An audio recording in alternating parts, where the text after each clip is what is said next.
My channel. My name is Danelle Hallan and I am back with another true crime video. And you guys, I'm pretty sure the day that I'm posting this, the following day is my birthday.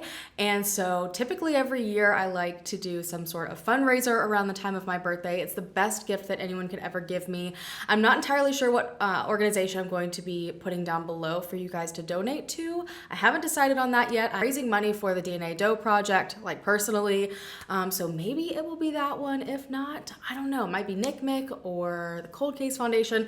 Haven't decided yet, but definitely check that out. There should be a little fundraiser button down below. And you guys, if you're able to, that would be the best birthday present for me. I'm hoping we can raise like at least $1,000. That would be pretty awesome. So now let's dive into today's video. And today's actually a dedicated update video, which I'm going to have a ton of these coming out over the next couple of weeks. Some of them are going to be YouTube shorts because there's not a lot of information, but this one needed its own full video because it's a pretty massive update in regards to the death of Samantha Harer. Now, if you want to fully refresh on this case, I will make sure I have it linked down below. It's a little bit of a lengthy video, but I will also give you guys a good little recap real quick to remind you what was going on, where we left off, and what is happening now. So Samantha's boyfriend at the time and Crest Hill police officer Phil Flores called 911 on February 13th, 2018 to report that Samantha, this young, beautiful woman with so many things going for her, had locked herself in the bedroom of her apartment and ended her own life. Now, Samantha had temporarily worked in the local police department and had at the time been working as a dispatcher for 911. So all of the people that were responding to the call not only knew Phil because he was a police officer, but also knew Samantha. And it was an absolutely devastating situation. Now, right off the bat, it seemed pretty clear, at least to third-party onlookers, that something was off. Phil had been told to start life-saving efforts. He's a police officer. That should be something he is well-versed in doing. But for some reason, he had entirely refused and said, you know, there's like no point to do this. Samantha is dead. However, when EMS arrived on the scene, she still had a faint pulse. So there was a chance that if he had started life-saving measures earlier, she could have potentially been saved. But unfortunately, while she was being transported to the hospital, she was pronounced dead. Now, Phil, her boyfriend, was brought into Shanahan Police Department to be questioned, and this was the one and only time he was questioned about the death of his girlfriend. He claimed that Samantha had been acting strange that entire time, that he had been trying to cheer her up at this point for days to absolutely no avail, and then she suddenly, out of nowhere that morning, became incredibly aggressive, asked him to leave, and as he's packing his things up, getting ready to go, he heard a gun go off from behind her locked and closed bedroom door. And this just did not sound like Samantha. As I said, she had just started this great job. She loved being a 911 dispatcher. She had just, managed to get this apartment on her own, just so many great things going for her. And her family was just like, something about this doesn't sit right. This doesn't sound like Samantha. And this whole thing about her being in a bad mood and, all of a sudden being aggressive, things just weren't lining up. For some reason, within 24 hours, the investigating officers were fully ready to close the case. They straight up told Samantha's family that this case was open and shut. Officer Phil Flores, her boyfriend, had said from the start of the 911 call this was self-inflicted, and when they got there, that's kind of what they ran with, and they had nothing so far to prove otherwise. And no one could believe that they were ready to just up and close this case right off the bat without doing any sort of investigation. Friends, coworkers, and family at this point realized none of them had many positive things to say about Phil and his relationship with Samantha. First and foremost, there was a 10-year age gap, if you guys remember, between the two, and they didn't seem to have very much in common, if anything at all. Samantha had this really stable job, she had an apartment, she had goals for her future, but Phil seemed to have like a really rocky past, and his current situation was even rocky. He had been previously married, but that relationship ended almost as fast as it started, so he had thrown himself into the military life. After a deployment to Iraq and almost 8 years of service, he left the military and decided to head to Illinois to build a life. And he did a whole bunch of odd jobs to get by, and then ultimately he ended up joining the Crest Hill Police Department, a job that it was actually recommended he not be given, seeing as he failed a psych evaluation and had 11 infractions, including multiple DUIs. And so for some reason, despite the fact it was recommended nobody hire this man onto a police department, Crest Hill did it and didn't question anything. And even when he was hired onto the police department, a handful of things happened that honestly should have had him removed immediately. Unknown to Samantha, shortly after he started his career with Crest Hill, he was accused of sexual assault. And this claim from this woman was backed by officers that knew the woman involved, knew people at this police department, and she actually took these people with her to have her back as she went and reported him. But Phil ended up ultimately being protected. And this seems to be a pattern that just continued. Phil would do something and the police department would kind of back him up and totally overlook it. Back to their relationship. The relationship was very serious, very quick, if you remember, but everyone was like, you know what? Samantha seems young and naive. She's much younger than him. We feel she's missing some severe red flags because Phil essentially just moved himself into Samantha's apartment and began to immediately plan their future together, pushing her to buy a home with him. I mean, he was ready to hit the gas pedal and fully go. And she really didn't seem to have much say in it because according to Samantha's parents, Phil was very manipulative. He would make her feel bad about leaning on anyone for help, make her feel bad for all these different kinds of things that she would do. He would delete her text threads with friends so that she had absolutely no idea they were reaching out. He did the exact same thing with Samantha and her own mother. It seems he was trying to purposely put wedges in her relationships to isolate her. He was constantly going through her phone and her laptop, reading all of her text messages, and would confront her about these different things within her texts, accusing her of all sorts of crazy things.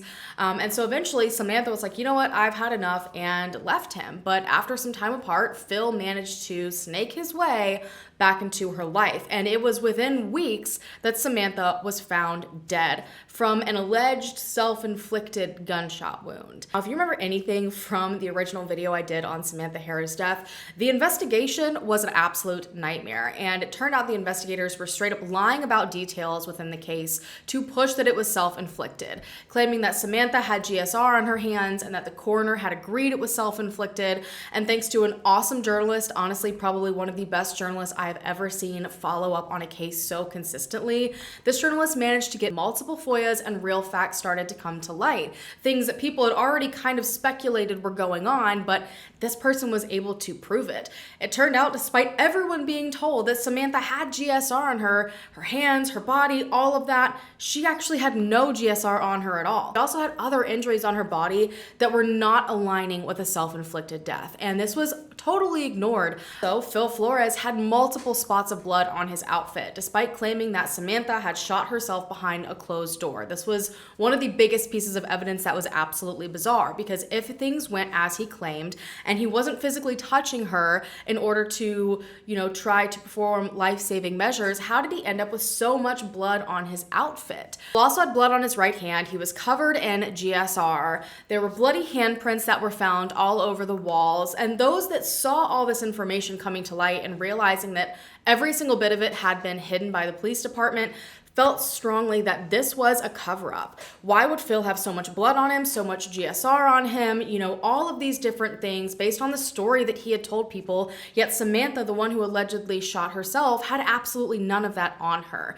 Now, Samantha's family had attempted a civil lawsuit against Phil, other detectives involved, along with a few specific departments and cities, and that's kind of where my last video left off. But ultimately, all of those went nowhere. We kind of left off with the hope that the family's attorney would file a wrongful death suit. That was what their next plan of action was going to be, because there were too many blaring red flags and problems here to just leave it at that. And so in October of 2022, that is exactly what happened. Attorney Jennifer Bonjean filed a wrongful death suit against Phil Flores. And you guys, I have been watching this unfold over the past few months, and when I tell you, not just the information that came out, even though I'm honestly not shocked at all, is just, it makes my stomach turn to know that these certain things can happen so easily.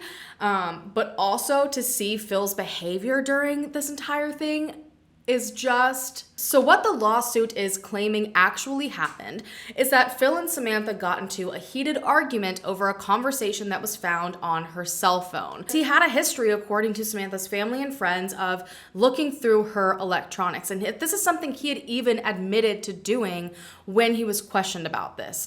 And the claim is that he had secretly taken it from her room as she slept and went through it, found something he didn't like, and this is what triggered the argument. Now, if you remember from the original video, her phone, Samantha's phone, was found thrown across the room. And what Phil claimed happened is that she was the one that did this while in a rage. But he also said in his initial story that she had woken up at one point that morning and asked him where her phone was. To me, I feel like this is one of those possible situations where there's always a bit of truth within a lie. So maybe Samantha did come out and ask where her phone was, but that's because he had gone in to get it and go through it and found some conversation that he didn't like. And another thing from Phil's story himself that kind of supports this idea is that after Samantha's death, despite the fact that he's claiming, oh, she was, unhappy or dealing with something and she ended her own life, he for some reason went on to accuse Samantha of having some sort of affair with another police officer. Said that he had seen these text messages in her phone, he had seen them communicating, and so again, it's just kind of confirming this possibility that he saw something in her phone that he didn't like. Now, if you remember, that specific police officer was spoken to, questioned about this possibility, which is very interesting to me that they're going to question that person more than they questioned Phil himself when he was there, but I digress. And this man was like, we are literally just friends. This man is married. He's like, we were just having a conversation, but this person hadn't even spoken to her in months at this point. To further support this idea that there had been some sort of argument and altercation between Phil and Samantha, it was also claimed during the lawsuit that parts of the crime scene supported this. Samantha's mother had been at the apartment with her a day prior to her death. When Samantha was found, there was this large kind of head-sized divot or hole or something on the wall of Samantha's bedroom. Mother was like, wait a minute, that was not there. I was literally there the day before. It's something I would have noticed. So that has to be something that's new. And so Jennifer Bongine took this information and said, you know what, maybe this argument over the phone turned physical. And Samantha was then pushed into the wall and her phone thrown across the room. And this was even further supported by the original statements from Samantha's neighbors that they heard someone screaming, "Let me go," along with loud banging on the walls, and then total silence. Again, there are so many pieces of this that are not adding up to Samantha ending her own life. This information from the neighbors about hearing some woman screaming, "Let me go," and a physical altercation, and they're hearing this on the other side of the wall where it occurred. They're literally on the other side of the wall of Samantha's bedroom. This was all told to authorities almost immediately, and at the very least should have pushed an investigation to take a deeper look into the idea that maybe there was a potential argument.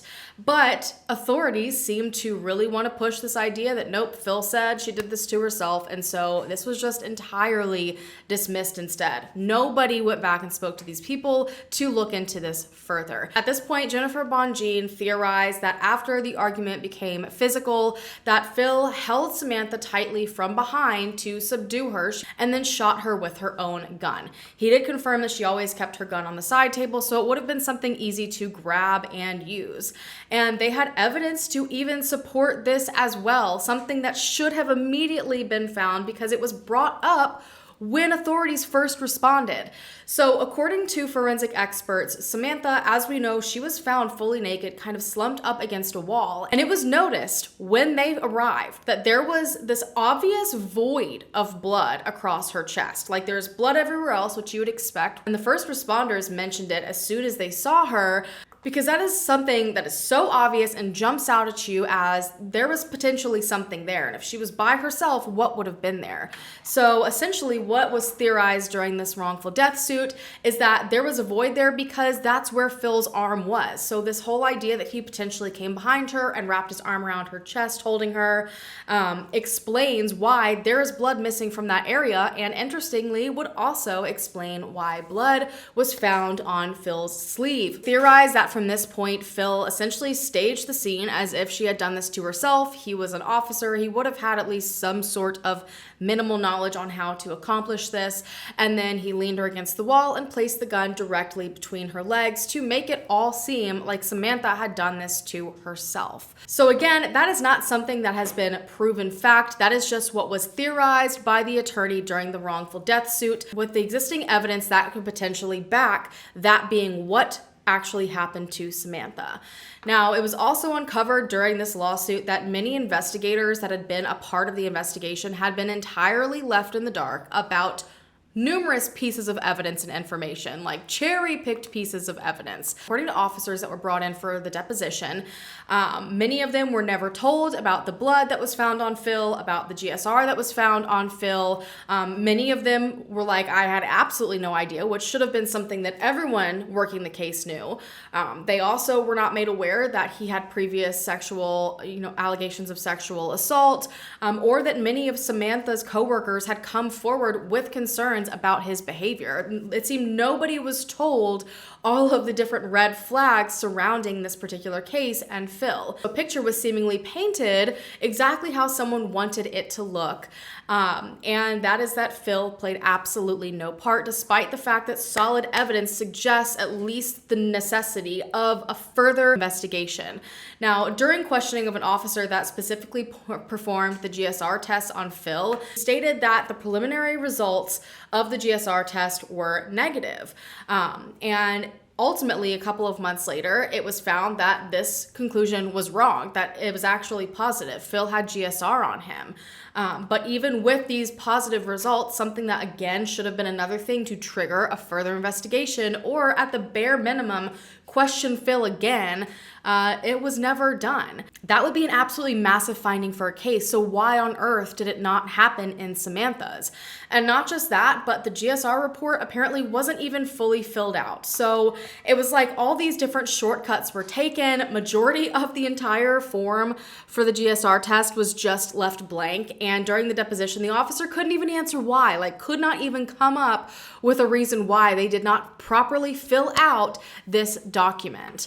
As if things couldn't get worse, the report in regards to the blood spatter evidence also pointed to issues within the investigation.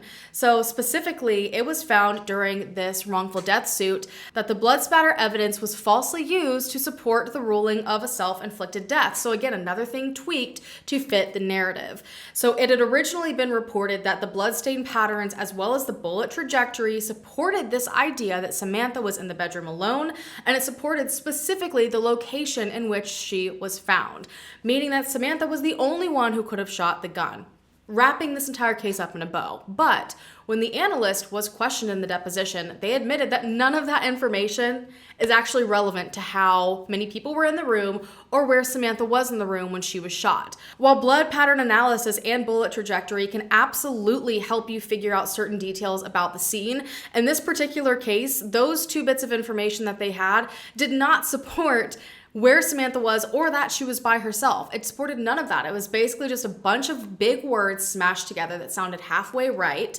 Eventually, this analyst did go back in and change his report to reflect this. I don't know if this was genuinely his belief when he first looked at all this information, and maybe looked at it again when people started questioning things and decided to change it. Honestly, I have absolutely no idea. But one thing that Jennifer Bonjean pointed out that made it even stranger is that when this report was worded this way, suggesting that all the evidence pointed to Samantha doing this herself, the sergeant personally reached out to this analyst and said, by the way, you did an excellent job. On top of that, multiple areas of blood, like the handprints that were found in her room, were not even gathered or considered when ruling the case. There are these handprints that are just inexplicable. I had already mentioned that there were different things that investigative officers that, had some part looking into the crime were not told. One of the most alarming things is the fact that it was uncovered that Shanahan Detective McClellan specifically told another officer that Phil had performed CPR on Samantha. Something that he didn't do. It was well known he did not do that from the get-go.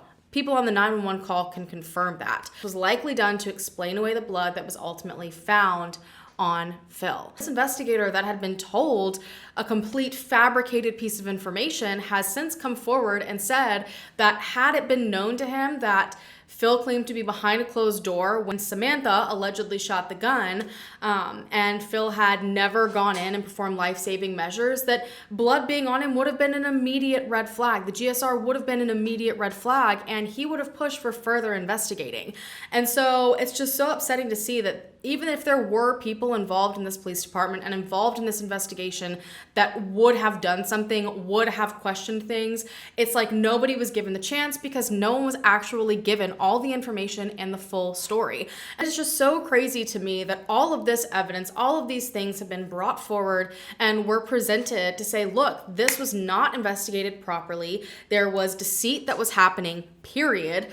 There's evidence that completely suggests that Samantha had nothing to do with her own death. She did not end her own life, and that Phil was potentially at the very least in the same room and knows more and is lying about the story that he's saying.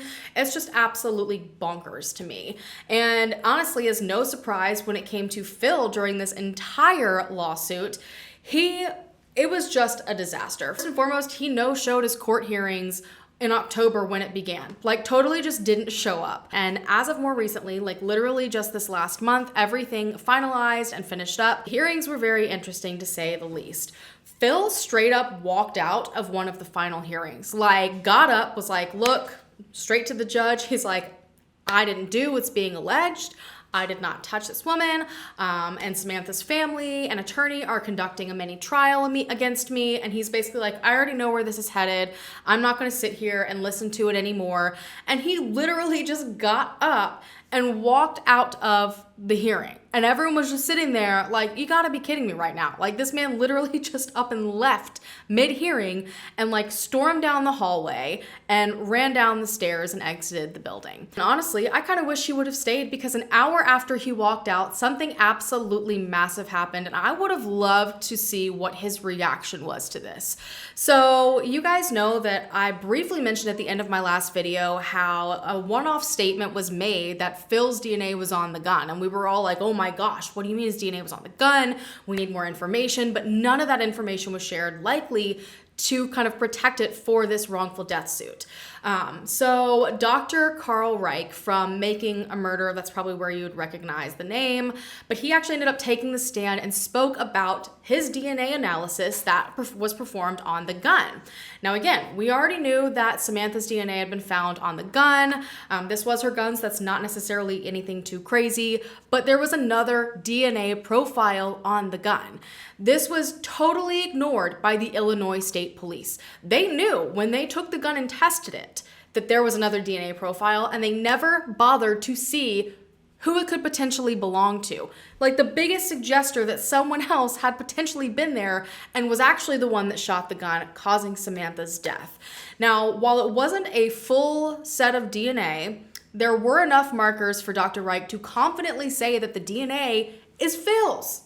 DNA is literally Phil's. While they typically look for around, I believe it's like 20 or so markers for a full profile, this one had 18. 18. That's still pretty dang close. And so Dr. Reich said, quote, Mr. Flores' identification is not in dispute, and his DNA is on the firearm. That is enough points to where it would make it some like absolutely crazy statistic that I didn't even think to write down, like 1 in a bajillion. Obviously, that's not a real statistic. Do not take that seriously. But it would be like absolutely some astronomical chance that that DNA could belong to someone else, with there being 18 different points matching to Phil. So Phil had his hand on Samantha's gun. Now, Attorney Bonjean did end up speaking out about Phil leaving the courtroom and said, quote, it's disgraceful. Instead of defending the claims alleged in our complaint, he laid down. His refusal to answer our complaint and defend allegations is an admission. Bonjean wrapped it up by saying, quote, they fumbled the ball. They didn't even ask the ISP to do the analysis of whether Flores' DNA was on the gun. No one asked Flores why there was a big dent in the wall where Samantha's head would have been. They remained willfully ignorant. They protected the badge too. There is no other inference to draw. They are incompetent, but not that incompetent. And then I believe about 2 or so weeks ago, the moment that so many have been waiting for, Judge Anderson said, quote, applying the preponderance standard, the court finds that the foregoing evidence contradicts the notion that Felipe, aka Phil, was outside the bedroom when Samantha was shot and further contradicts the notion that she shot herself. Rather, the evidence demonstrates that Felipe likely shot and killed Samantha. End quote. He continued on saying, quote, the evidence demonstrates that Felipe made offensive and harmful physical contact with Samantha without valid cause. End quote. Absolutely freaking flabbergasting that this is the determination the judge came to, yet the police department came to a completely different conclusion, facing all of the same information. And I can only imagine what this must have felt like for Samantha's family. Obviously, this is the beginning of something that could potentially be bigger, which I will get into in a little bit, but they have been screaming from the rooftops.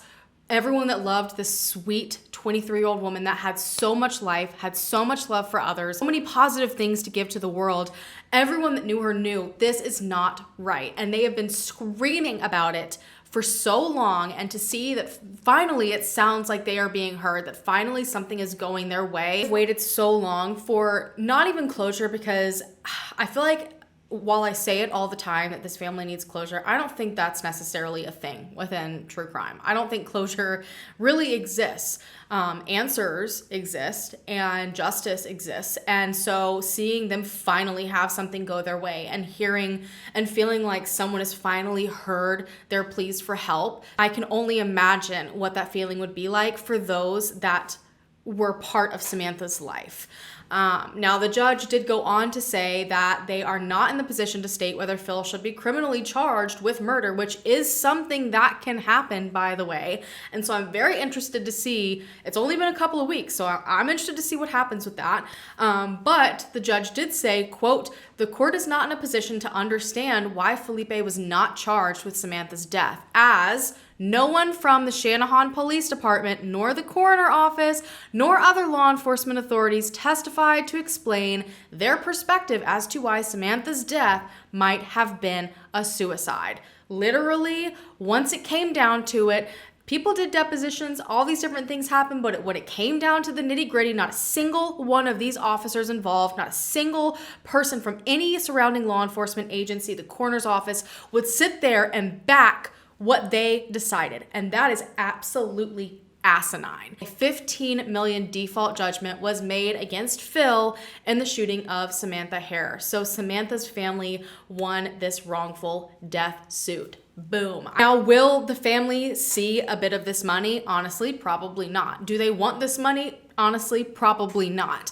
But that is not the point of these wrongful death suits. And I feel like that's kind of what people get so caught up on. They're like, how would you want to sue someone for money for the death of someone? The point of these lawsuits, there's now been a legal proceeding that has not been in favor of Phil Flores in regards to the death of Samantha Harer. And that opens many doors at this point for things to proceed, because originally it would have just been up to the police department, the investigating agencies, to decide to reopen the case, to decide to investigate further. And obviously we know kind of where they stand on that.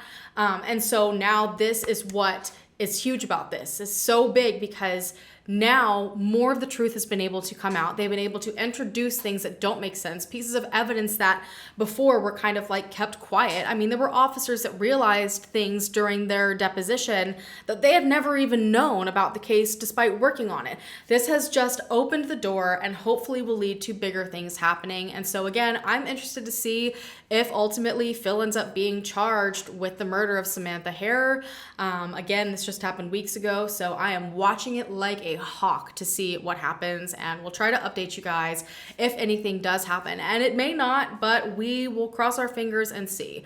Regardless, I hope that this small bit of justice gave Samantha's family and friends and everyone that loved her some feeling of relief. On that note, you guys, I'm going to go ahead and go. Thank you so much for taking the time out of your day to listen to this update and be supportive of Samantha and her family. If you haven't already, go ahead and hit the subscribe button down below to become a part of the Hallan fam so that we can hopefully bring them home together or bring them justice together. And I will see you guys in my next video. Bye.